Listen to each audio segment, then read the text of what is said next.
Hey, hey, hey, how are you all out there? This is the Coffee Shop Talk, and I am your host, Shernita. And I'm so grateful that you are tuning in with me this evening. I have a very, very special guest who's here, and she's going to be able to share with you what her goals and aspirations are. As you know, I am one that's a big advocate for education and for our youth, and I do and always encourage others to support our youth. You know, I came from the background of it takes a village to raise a child. And so I want to dedicate this segment this evening to just that. So again, you are tuning in to the Coffee Shop Talk, and I am your host, Shernita. And this tonight's episode is graduate empowerment. And we're supporting our young leaders of the future and empowering them to succeed. And the young lady who is joining us this evening, her name is Measia Armstrong, and she is going to an HB. I hope I didn't mess her name up. She'll tell me if I have. But she's going to Florida A&M University.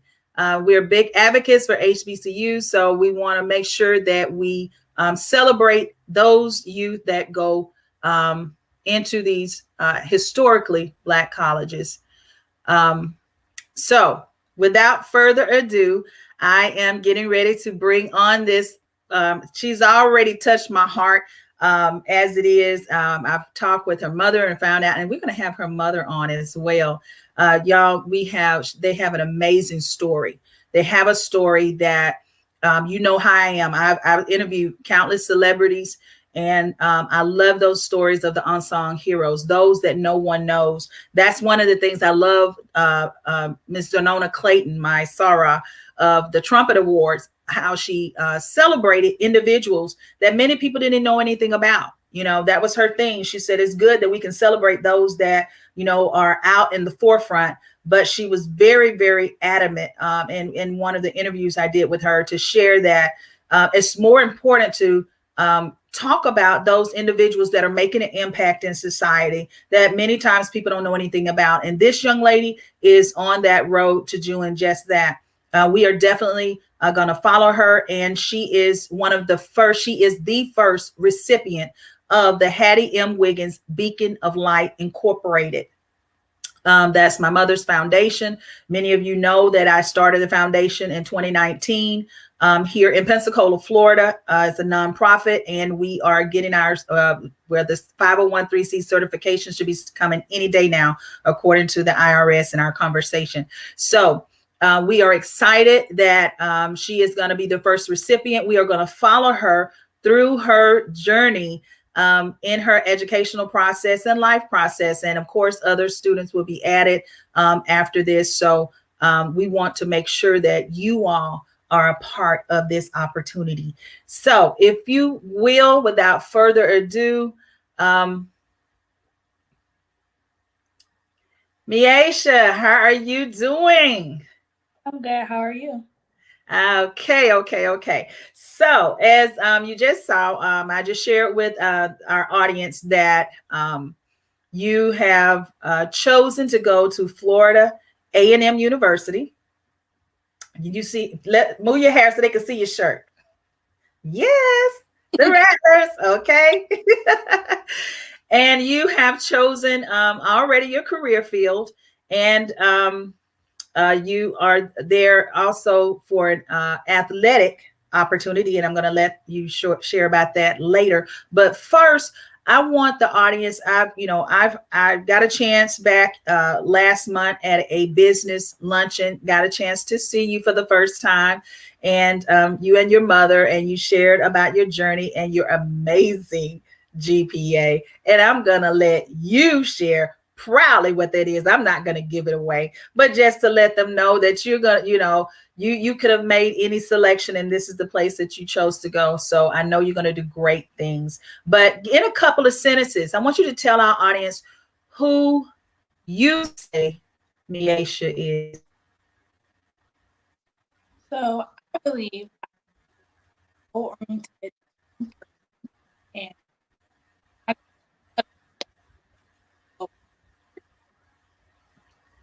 Okay, I'm having trouble hearing you. Try it again. So I said I'm a goal-oriented person who is determined and is willing to put in the work.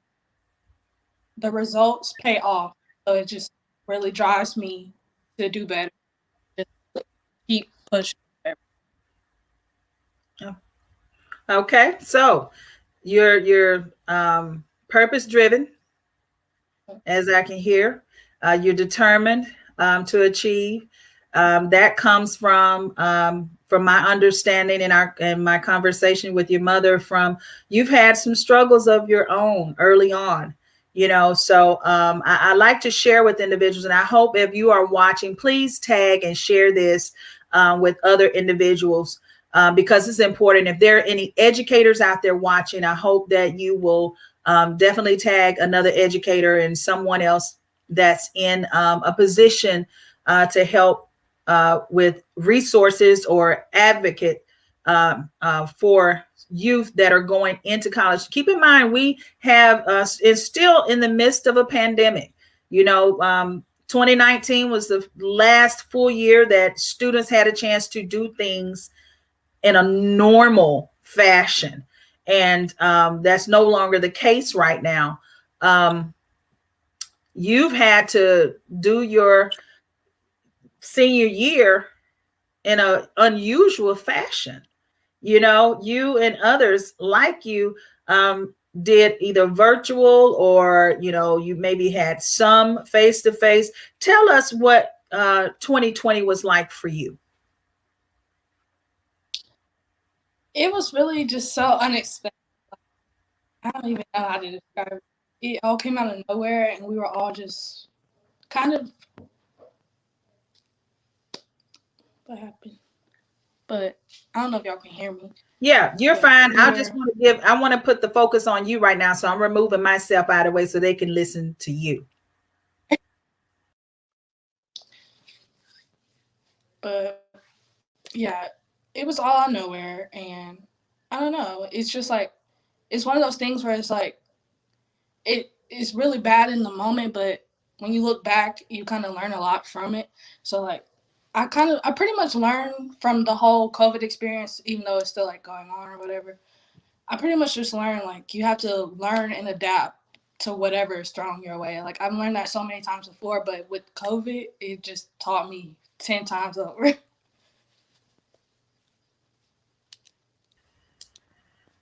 Okay. So how was it with you and your peers, your classmates? How did you handle it emotionally?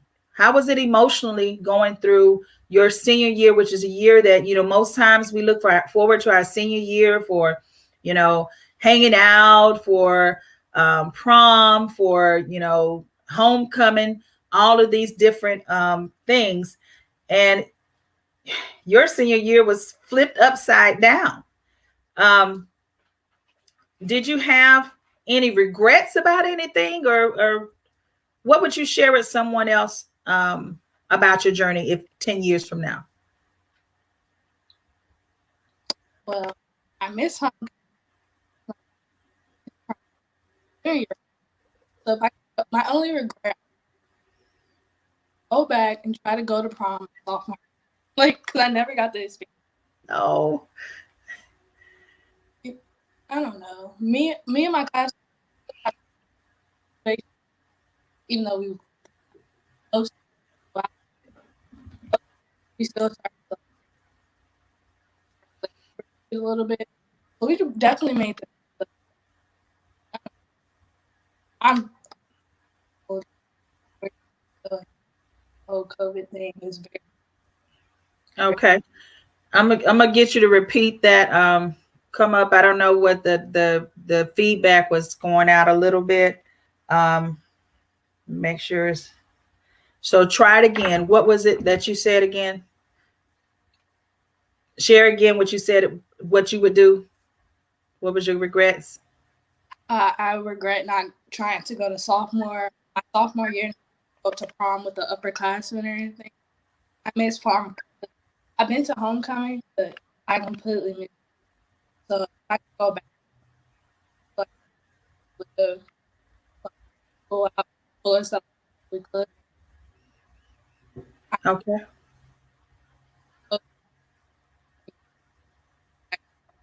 I, I'm very for COVID. Okay. All right. We're having a little technical difficulty. Hopefully, maybe is that are you on a Wi-Fi? I am not. I can try. Okay. No, don't worry. Just stay right about there. Say something. Well, because we're going to edit this later, but this is the opportunity that people get a chance to see the live rough cut. Lean towards it and talk to me.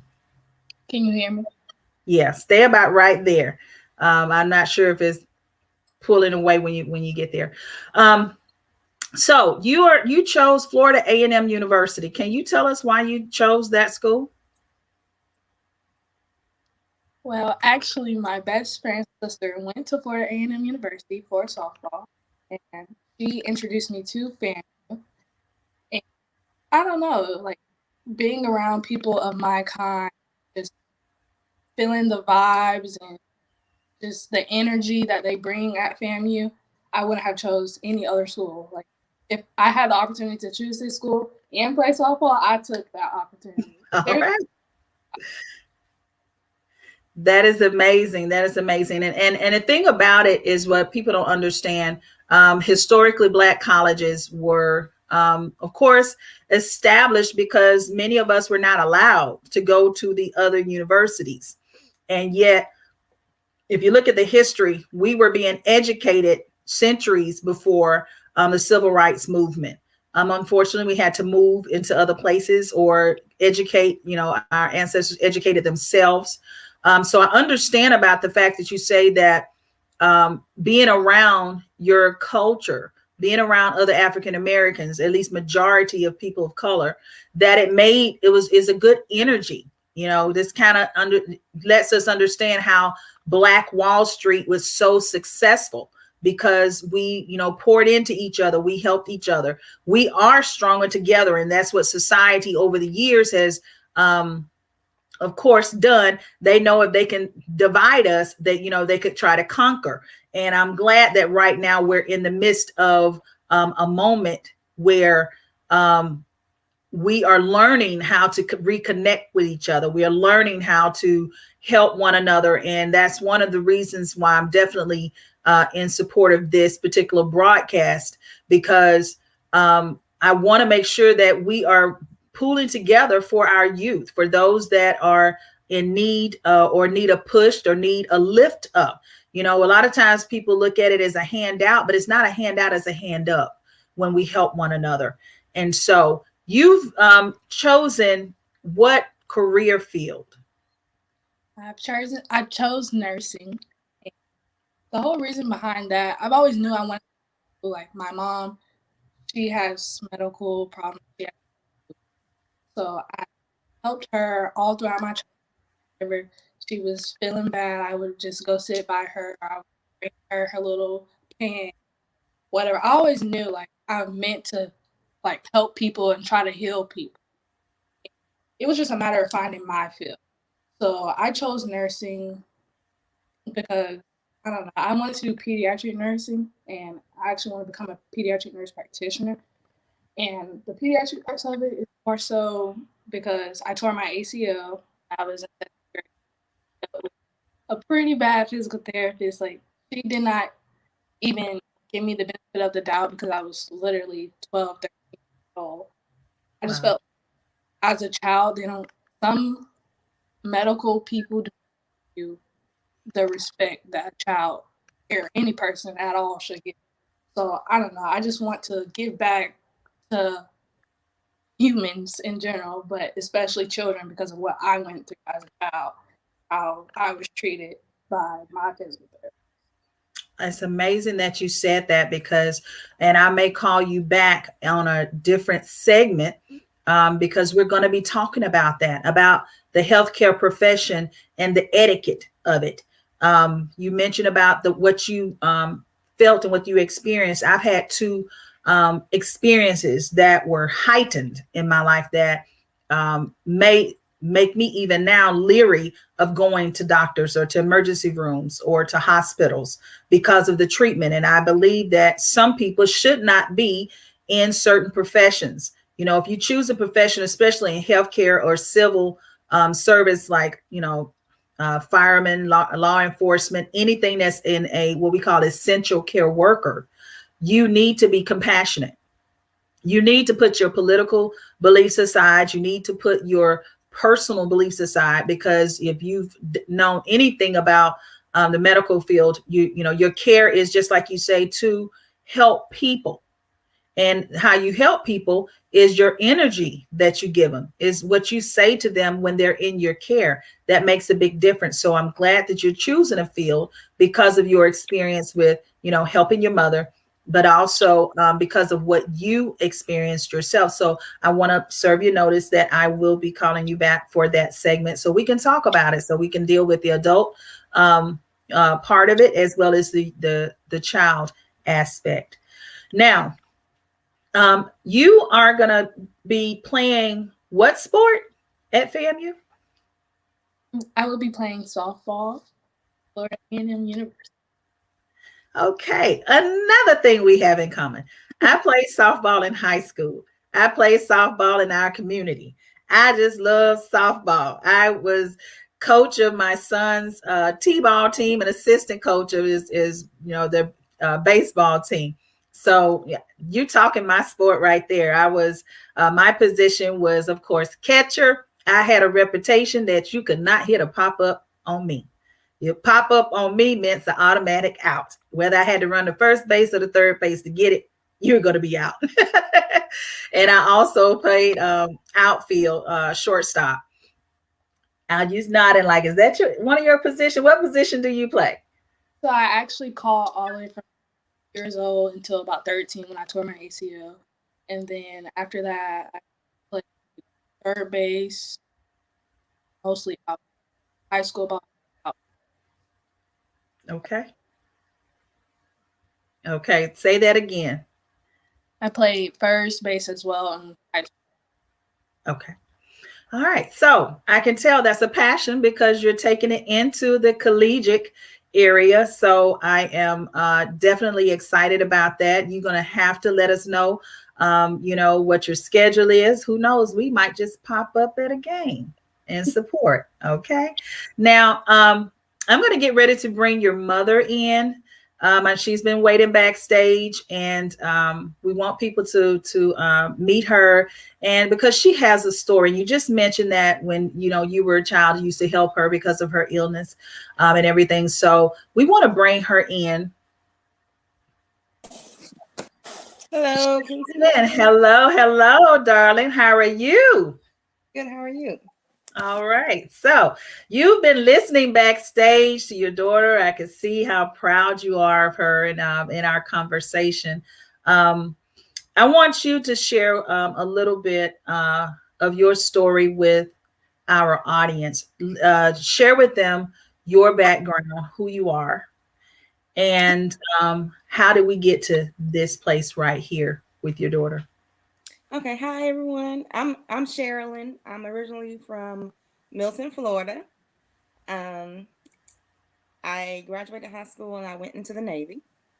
And while I was active duty, shortly after I had Measia, I started having all kind of symptoms and issues, and they couldn't really figure out what was going on. And the doctor was like, "Well, it'll be okay." And I was blessed to where there's a new doctor came in. It was a black man, and he said, "You know what? My brother has lupus, and I'm willing to bet that is what's wrong with you." But during that process, it was hard because I had days when I couldn't get out of bed. I had to use a cane to walk. I was a single mother, so it was just me and a toddler, and and she's always been very active. I'll say that she's been very active and accident prone, so she kept my life very, very busy. And so it got to the point finally they figured out what it was. And then I finally started treatment. But the treatment that they gave me would cause me to be very, very nauseous. And being, she'll come back. And then being nauseous, I used to have a throw up pan I used to keep in the room. And my baby would be like, she would just run to the room with my throw up pen and give it to me. And it was just like, oh, this little girl is taking care of her mama, and it shouldn't be like that. So, but I'm blessed. I'll say that I'm extremely blessed to have her. It got to the point to where even when she was in kindergarten, this is like I tell everybody this story because it's funny to me. She was so excited. She's always been, when she was little, I made sure when she was 2, she wrote her name. It may not be in the perfect line, but she knew how to write all her name and spell everything and all that. So education has always been very important in my household. No matter how I felt, we still put in the reading. We still did all the educational, the workbooks and all that. So fast forward to we're in kindergarten now. We're still living in Jacksonville at the time. She had an assignment, and it said things that move slowly. And she drew a snail. She drew a turtle. She put my mom, and she drew me with my cane. Okay. And she was so excited to bring this home to me, and I was like, oh, she was so excited, like, hey, but like, look what I did. And, like, who thinks to put that together in kindergarten? But she did. Exactly. And I was just so excited. I cried so bad. And it was at that point that I was like, okay, I cannot let lupus get the best of me. I have to do better for her. And that's around the same time she started playing t-ball. So I got her more active in sports. I started my treatment. Things got better, but that's still my little nurse. Unfortunately, I was in the hospital quite a few times last year, and it was rough because she couldn't come see me because of COVID. And so, but she made sure to duo me. And when she could come to the hospital, she came. And, when I'm at home, and she takes care of me all the time. And it shouldn't be that way, but I'm blessed that, throughout all of that, she still kept her grades up. Throughout all of that, she still remained an athlete. And so I'm extremely proud. I couldn't be more blessed. Speaking of kept her grades up, Measia, will you tell our audience what your GPA was and what was your placement in your class? So I graduated from West Florida High School with a 5.33 GPA, and I was salutatorian or number 2 in my class. That's what I'm talking about. Can you give her a clap? That is not an easy feat. Your mother just mentioned about how you did, what you did as a child and still kept up your grades and still played sports. So I know that wasn't an easy feat because that means it was a lot of sacrifices that you had to do. Probably hanging out with your friends were some of them, not getting a chance because you had to study or you had to do those things. Sherilyn, you served our country. Will you tell us what branch? Yes, ma'am. I was in the Navy. Okay. And so we want to thank you for your service. So you are a vet. I am. Okay. So we want to thank you for that. Thank you. It's interesting. You mentioned the Navy. I shared with you earlier that my mother was the secretary to the chaplains at the Navy base in the 70s. So that was her position. And that's what she served and did her duty at that particular time. So those of you that are watching, again, if you're just tuning in, this is the Coffee Shop Talk, and I'm your host, Shernita, and I have 2 very, very amazing guests, student athlete Measia Armstrong and her mother, Sherilyn Fournay. Is it Fournay? Yes, ma'am. Oh, I got it right. Look, I will mess. I used to tell my students, if I mess your name up, just say, hey, and correct me. I will not be ashamed.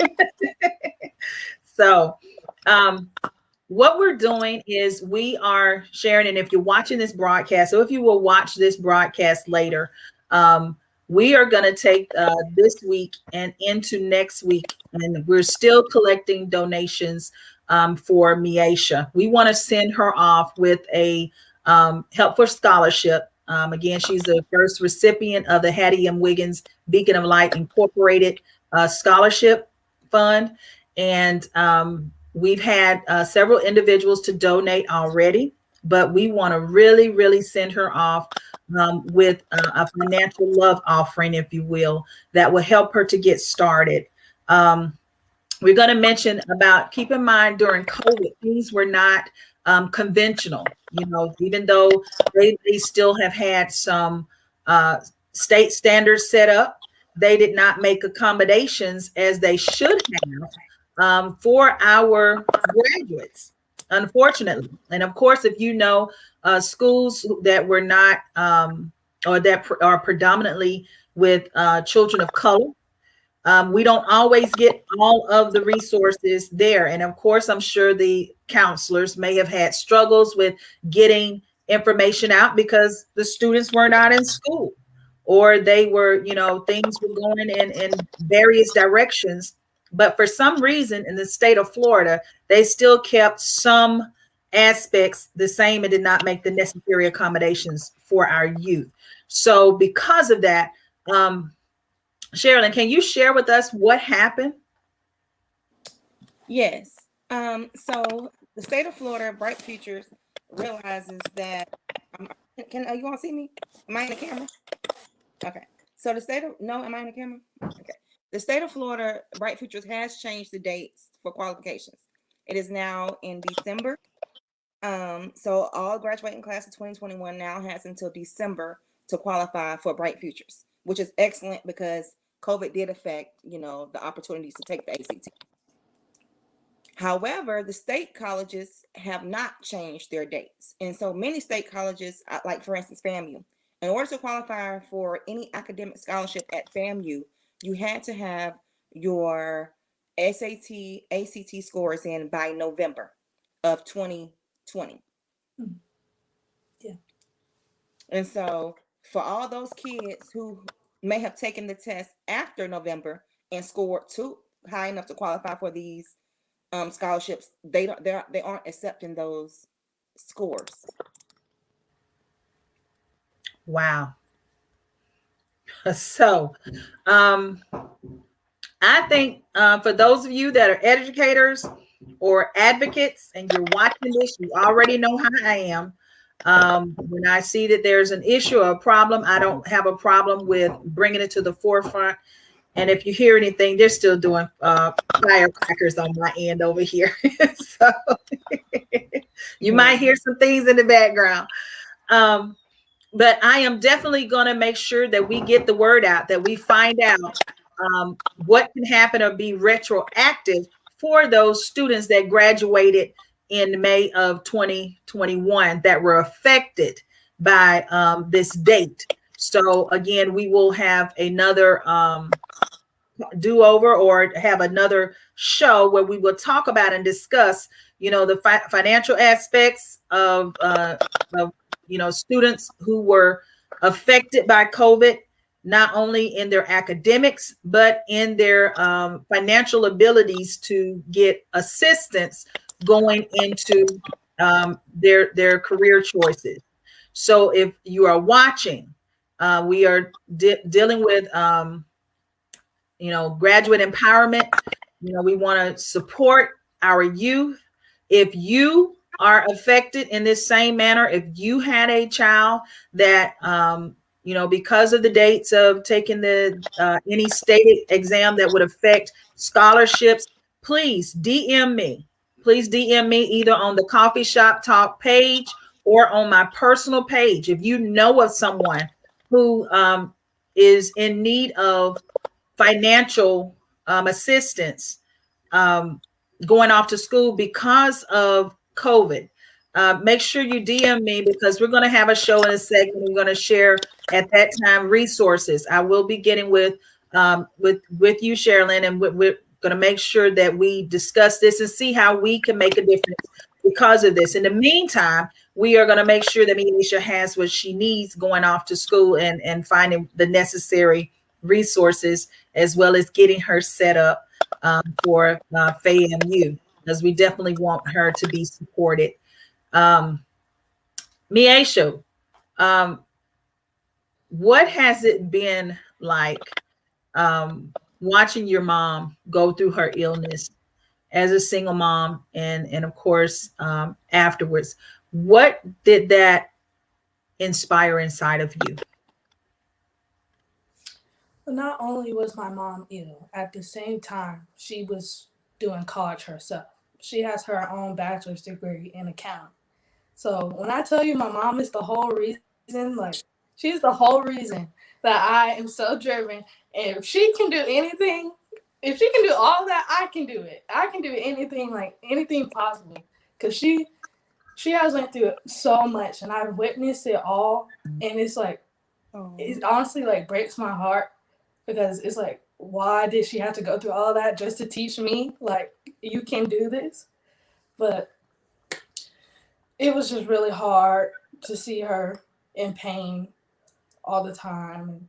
It really was really hard. But to see her still persevere and still get her degree just showed me you can do it. That's y'all gonna have it. Y'all gonna mess up my little makeup. It's not waterproof. So I love it. I love it. What do you feel? What does hearing your daughter say that make you feel? Oh, it brings tears to my eyes, because like I feel the same way about her. To me, she is the most, like, I'm the parent who was like, it's your senior year, chill out, relax a little bit. You're gonna go to college. She's like, no, mom, I'm gonna take this class. I'm gonna take this class. And I'm like, but you're there, And she's like, no. When she sets her goal, she achieves it. And like, even throughout her injuries, everything else, she got down. She always fell back up. I said, it's not about how many times you get knocked down. It's about, can you get back up? And even though, this is Cardi B, you knock me down 9 times, but I get up 10. And that's what I always said, knock you down 9 times. But once you get that 10th time, you'll be just fine. So it isn't about the life. And each lesson that you get is going to create a better person out of you. So it's all about what you do with those life lessons. And I think maybe her seeing me get up out of pain maybe helped her through her injuries and illnesses. So like I said, to me, she is my motivation. And yes, I did. I always told her, if I can do it, you can do it. So I'm going to lead by example. So I'm going to get my degree. And if I can do it, that means you can do it as well. And so I always told her. And so I'm just blessed. I couldn't ask for a better child, for real. I really couldn't. That is beautiful. I'm glad. This is why I love doing stories like this, because I think it's so important that this message gets out. And after this show, I'm going to have a special surprise for you guys. And I'm going to reach out to a friend of mine and make sure, I'm not sure if he's watching the show or not. I know a mutual friend of ours, Peach Under the Bows, she'll know who I'm talking about. And I want to make sure that your story get out even further. So I'm going to be talking to you about getting on another show that's going to broaden. So after we have this conversation, we put our heads together. Just know, Measia, they probably shouldn't have done it to you, but since you have been chosen to be the voice for others, you're going to make sure that you take it as far as we can go, so that no other student has to deal with this. For those that know me, know I am big up on helping individuals not only start nonprofits, but other organizations or businesses that will help each other. And I love making connections. And so I see an opportunity here, definitely, to make sure that this doesn't happen to someone else, or to another child or to another parent. That you don't have to worry about these things. Of course, many times they tell us to sit back and prepare for our kids' future, but if a lot of factors play a part in that, and no matter how much you try to plan or how much you try to do, you're not always able to get in that position. I know I wasn't.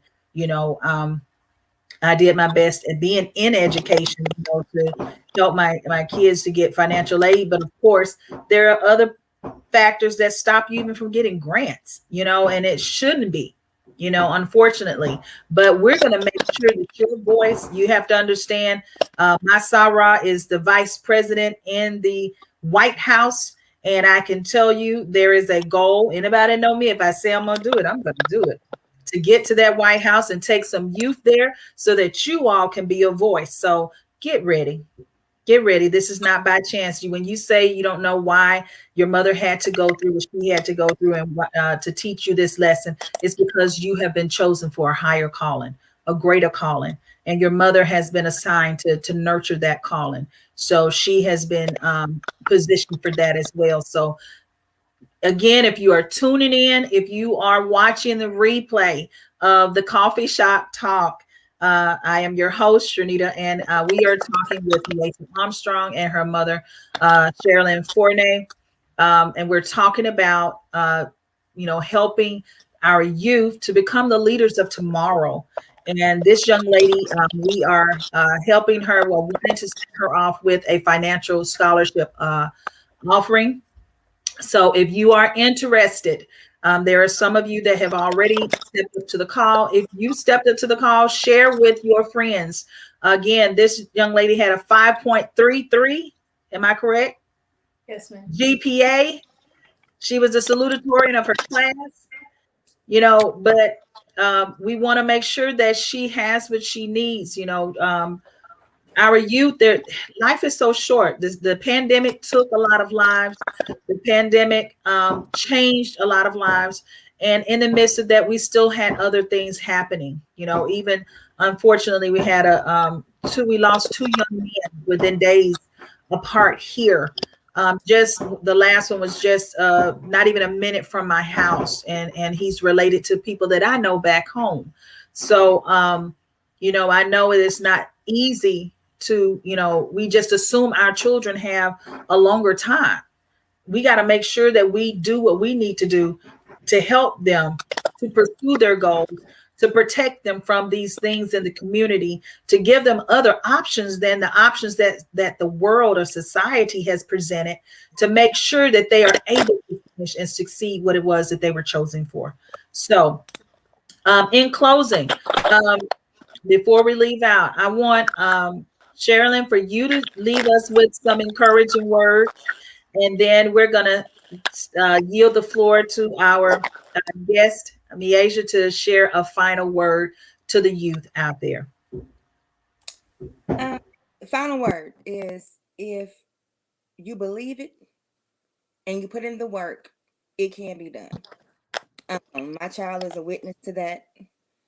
It can be done. I'm just excited for her to go to this next level. I'm super proud. I can't say it enough. I'm a proud mom. Thank you, baby, for being you through. I mean, sometimes she get on my nerves. I think they all do. But They overall, that is my baby. I love her. Social media, I'm trying to steal her. I'm not on social media, but I do love her dearly. Um, I was blessed to be remarried in '09, and so my husband has been a contributing factor as well. He's guided me, kind of loosened the reins a little bit because I was really, really tight. So he's helped shape her as well, and I want to say thank you to him for that. And just, I think a lot of kids nowadays, and this is what I told my child, nerds aren't nerds anymore. Back in the day, nerds used to be the pocket protector, the the ink and all that. It's not, it's cool to be a nerd. It's all about each generation getting better and the knowledge that we continue to bring. And so as long as we continue to grow, that's what it's all about. So it's okay to have a 5.33 GPA. There you go. It is okay to be in honor classes. And Yes. that's what you strive for, and that's what you want to do, and it's also okay to work smarter, not harder. So for those who children are debating if they want to go dual enrollment, my child already has her associate's degree. And so dual enrollment was a great opportunity. I'm glad she took that opportunity and did well with it. And I think other parents maybe should look into that as well. But thank you for having me on. It's a blessing. And I'm just excited about the next step. And we're thankful. I thank you for allowing us to be able to help her. Measia, your mom just shared with everybody the final piece. You already have your associate's degree. What is that associate's degree in? It's in general education. So I just took all my gen ed courses, and I took my prerequisites for nursing as well. So applied for the nursing school in the fall, and then when I get accepted, I will be going into nursing school in the spring. Okay. Again, if you are just tuning in, this is the Coffee Shop Talk, and I'm your host, Shernita, and I am with Measia Armstrong. Many of you shared, some of you already donated to her. She is the first recipient of the Hattie M. Wiggins Beacon of Light Incorporated Scholarship Fund. We are still collecting donations. It's not too late. I wanted you all to see this beautiful spirit. I had the opportunity of seeing her and her mother last month at a business brunch. And I was very impressed with her story. She still hasn't shared it all, and we're going to have another day. And Harvey, if you are watching, you already know I'm coming to you, and I want to discuss this young lady with you. So I'm excited that we have the opportunity to help this young lady to have a good start at a historically Black college, Florida A&M University. She's going into nursing. She's pursuing her. There you go. Show it off, baby. Show it off. And so if you want to be a part of this historic opportunity for the Hattie and Wiggins Beacon of Light, DM me if you want to contribute, and I'll give you the financial information on how you can help her. And we will also come back, but right before she goes off to college, we will do I guess you could say the award. And I think, when do you leave to go off to school? August 16th. Okay, perfect. Because July the 24th is the 45th year anniversary of my mother's death. And so during this 45th year, we are launching. So we will have an event that we'll be doing. And so you will be invited. And it was at that event that you will be presented with your check, your souvenir check, and your official one. Okay. And we're going to have some other things for you during that time. So we want you to start getting your list together. And I want to say it has been an honor to be able to interview you. And I welcome you into my fold. As I say, when God connects me with someone, we're connected for life unless he removes them out of the way. And so I want you to leave our audience with some words of encouragement, especially to the youth that are still in school. No matter how many times you fall, you have to find your way back up. Like, every single time, you have to believe in yourself and push through it, because it will get better. It gets better every single time, I promise you. So whether it's injuries, whether it's school, just keep working, keep getting better, and I promise you it'll all pay off in the end. So I want to thank you for having me on here, and I'm just so blessed to even have found you. Thank you. I couldn't thank you enough. Thank you, darling. And this is just the beginning. So I'm going to be, and once we get off the call, off the broadcast, and I'm going to give you and your mother a call, and then we'll discuss some other formalities. But again, I want to thank you all that tuned in. Again, this is the Coffee Shop Talk, and we are on Monday nights at 8 p.m. Eastern Standard Time, 7 p.m. Central Standard Time. Tonight we started at 7:30 because she also works. We wanted to make sure she made it back from work in time enough to get set up and positioned. Also, usually I do Clubhouse on Monday nights at 8 p.m. I won't do Clubhouse tonight, but next Monday night we will have a Clubhouse, and we may be just continuing this discussion here. As we get some information, I usually like to follow up at Clubhouse with whatever the interview was that I did earlier that day. So again, be prepared to tune in next Monday to Clubhouse so we can continue this discussion about academics and financial support of our youth and the resources that should be available because of the effects of the pandemic of COVID-19. We want to make sure that we share information pertaining to scholarships or other things that maybe our students and our youth or the parents don't know about that could help their child be successful in their careers. So thank you, Measia, and I appreciate you, and I will be seeing you back again soon. All right, so you guys, again, welcome. This was episode 3 of the Coffee Shop Talk. Again, I'm your host, Shernita, and we are still virtual right now, but very soon we're going to be doing some live recordings in a different setting. I'm not going to share with you right now, but this month and next month, I have some amazing opportunities coming up. And I definitely want to be able to share them with you because you have supported me over the years. When I say God is opening up doors, that's what he does. And the thing about the reason I even entitled it the coffee shop, because, you know, coffee is not just for the morning. If I have any coffee drinkers out there, you know, your avid coffee drinkers, you can drink it in the morning, you can drink it in the afternoon.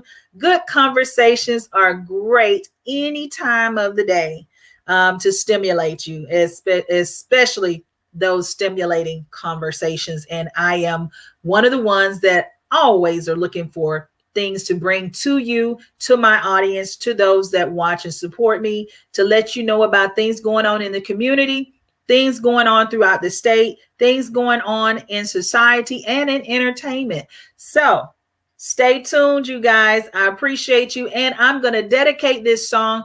Any of you that know that I love to try to share up and coming artists.